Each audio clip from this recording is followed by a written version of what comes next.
রাহমাতাল লিল আলামিন। তিনি বন্ধু জানিয়ে দিয়েছে তোমরা যখন রাতের বেলা জান্নাতের বাগানে যাও, তোমরা জান্নাতের বাগান থেকে রাতের ডিনার করে নাও। সুবহানাল্লাহ বলেন না? যদি দিনের বেলা যাও, দুপুরে যাও, তোমরা লাঞ্চ করে নিও।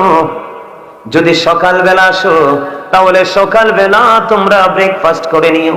ইয়া রাসূলুল্লাহ, ইয়া হাবিবাল্লাহ, নবী গো, এটা তার মানে হলো খাবার। এই খাবারটা কি গো?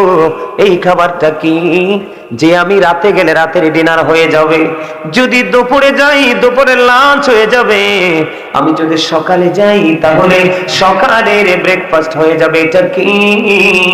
আমার আপনার পানির নবী বলে দিয়েছেন এটা হলো সুবহানাল্লাহ ওয়ালহামদুলিল্লাহ লা ইলাহা ইল্লাল্লাহ, সুবহানাল্লাহ আলহামদুলিল্লাহ লা ইলাহা ইল্লাল্লাহ, লা ইলাহা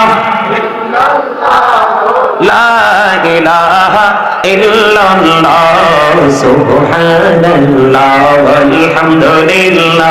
মুহাম্মদে লা ইলাহা লা ইলাহা